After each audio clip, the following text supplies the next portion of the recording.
తీయగా చల్లగా. శర్మిష్ఠ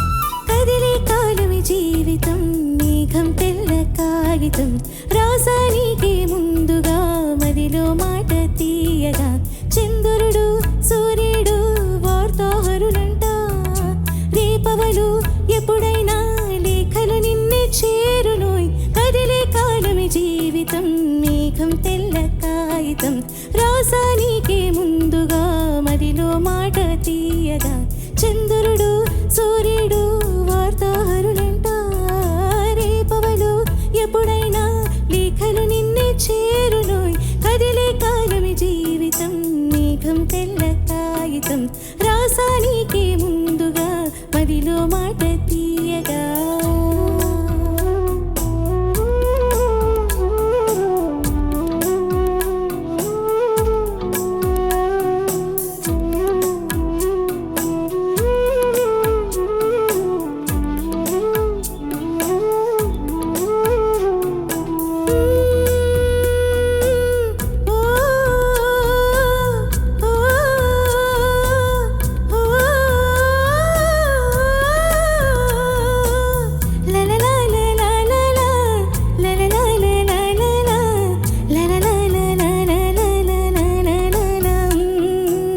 కవితలని మాటలుగా కన్నులతో వ్రాసాను మాటల్లో నింపుకున్నది నా ప్రాణాలయ్యో మగువాని లేఖలని పువ్వులతో తెరిచాని చేపడితే మెత్తని లేఖకి గాయం అయిపోదా ప్రియుడా నీ ఊహల్లో కరిగిపోతున్నా వికసించే సిగ్గుల మొక్కై నిన్నే నేను ప్రేమిస్తున్నా కదిలే కాలమి జీవితం మేఘం తెల్ల కాగితం రాసానికి ముందుగా మదిలో మాట తీయగా చంద్రుడు సూర్యుడు వార్తాహరులంట రేపవలు ఎప్పుడైనా లేఖలు నిన్నే చేరునోయ్ కదిలే కాలమి జీవితం మేఘం తెల్ల కాగితం రాసానికి ముందుగా మదిలో మాట తీయగా.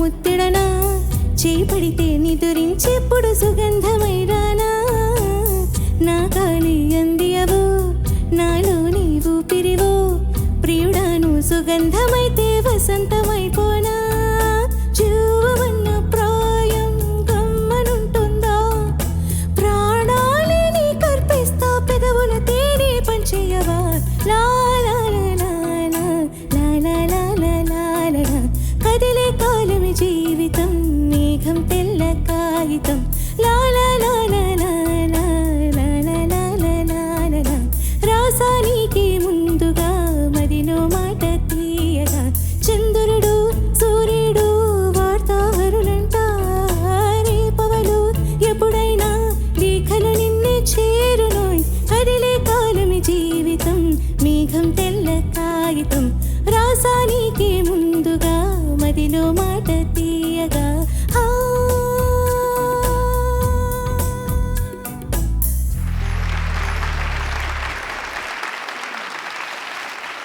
శర్మిష్ఠ నమస్తే సార్. చాలా బాగా పాడు నాన్న. Thank you sir. ఇది జోడీ సినిమాలో రెహమాన్ గారి స్వర రచన, భువనచంద్ర గారు అనువాద గీతం. ఇది ఎంత కమ్మగా ఉందో పాట అంతా. ముఖ్యంగా నాకు అసలు మొదటి చరణంలో మగువా నీ లేఖలనే పువ్వులతో తెరిచానే, చేయి పడితే మెత్తని లేఖకి గాయం అయిపోదా.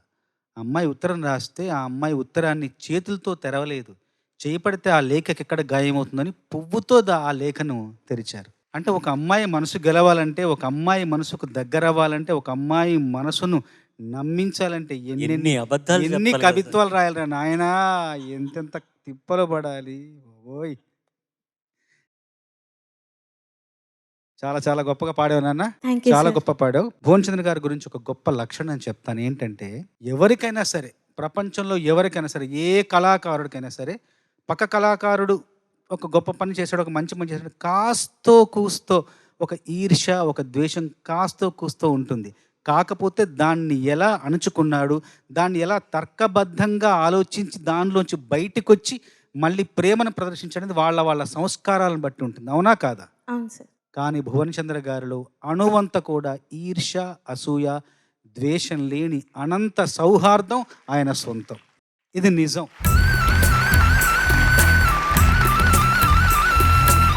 శర్మిష్ఠ నమస్తే సార్. నమస్తే అమ్మా.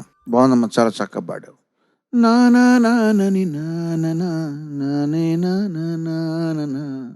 మాతృకలకి అనువాదం చేసి రాయాల్సి వచ్చినప్పుడమ్మా లిప్సింగ్ ఒక చూడాల్సి వస్తుంది. ఎందుకంటే అప్పుడు కవిత్వం అనేది ఫ్రీగా ఫ్లో అవ్వదు, ఒక రిస్ట్రిక్షన్ ఏర్పడిపోతుంది. లిప్సింగ్ అంటే పెదాలు మూసుకున్నప్పుడు ఆ పా, బా, మా ఇట్లాంటి అక్షరాలు రాస్తేనే లిప్ క్లోజ్ అయినప్పుడు అది అతుకుతుంది. తమిళ్లో వేరేలా ఉండొచ్చు, హిందీలో వేరేలా ఉండొచ్చు, తెలుగులో వేరేలా ఉండొచ్చు. సో కవిత్వానికి భంగం కలగనివ్వకుండా అలాగే లిప్సింగ్కి మ్యాచ్ చేస్తూ రాయడం అనేది ఒక పెద్ద కళ. రాజశ్రీ గారిని ఒక మహా కవి ఉండేవారు, ఆయన రాసేవారు ఎక్కువగా. ఆయన తర్వాత ఏఎం రత్న గారు రాశారు. బట్ భువనచంద్ర గారు చాలా సిద్ధహస్తులు చేయి తిరిగిన రచయిత. ఆయన రాస్తే అది తెలుగులాగే ఉంటుంది, కృతకంగా ఉండకుండా రాయడంలో మంచి పేరు సంపాదించారు. ఆయనకి నాకు ఉన్న అనుబంధంలో ఏంటంటే, చరణ్ నన్ను ఏమండి అల్లుడు గారు అని పిలిచిన ఏకైక వ్యక్తి సినిమా ఇండస్ట్రీలో. ఘరానా మొగుడు సినిమాకి పనిచేస్తున్నప్పుడు బంగారు కొడిపెట్ట ఆయనే రాశారు. బంగారు కొడిపెట్ట, అందులో పండు పండు పండు ఈ పాటలు అనేది రాస్తున్న ఆ టైంలో, ఆ సిట్టింగ్స్ జరిగే టైంలో కొన్ని సినిమాలకు మేము కలిసి వెళ్ళేవాళ్ళం. నాతో పాటు నా వైఫ్ వస్తూ ఉండేది. అప్పటికి ఇంకా భైరవ పుట్టలేదు, పుట్టముందు పెళ్ళని కొత్తలో. ఆయన సరదాగా మా అమ్మాయి అండి అని ఒకసారి అన్నారు. ఆ తర్వాత ఇంకా ఎప్పుడు నేను కలిసిన ఏమండి అల్లుడు గారు బాగున్నారా అని. సో నన్ను అల్లుడు గారు అని పిలిచే వ్యక్తి ఆయన. చాలా ఆత్మీయులు. ఆయన రాసిన అనువాద గీతం నువ్వు పాడి ప్రతిభని బయటకు తీసుకొచ్చావు. నీ గాత్రం ద్వారా నువ్వు కూడా చాలా చక్కగా పాడావు. నీకు అభినందనలు అమ్మా. Thank you sir. భలే పాట, చాలా బాగా పాడావు నాన్న నువ్వు. చరణాలైతే అంటే ఏదో ఇప్పటి వరకు నీ పర్ఫార్మెన్సెస్ చూసుకుంటే యూనో ఇదేదో నీకోసమే చేసినట్టు, ఇదేదో నీకోసమే రాసినట్టు అన్నంత ఒదిగిపోయింది నీ గొంతులో ఇది. అండ్ ప్రొనౌన్సియేషన్ ఎంత బాగుందో, ఎంత బాగా పలికావో, ఎంత బాగా స్వరస్థానాల్ని చక్కగా సంభాళించావో, చాలా జాగ్రత్తగా పాడావు, చాలా బాగా పాడావు. నాకైతే చాలా నచ్చింది. Thank you. Very very nice. I think one of your best performances. Thank you.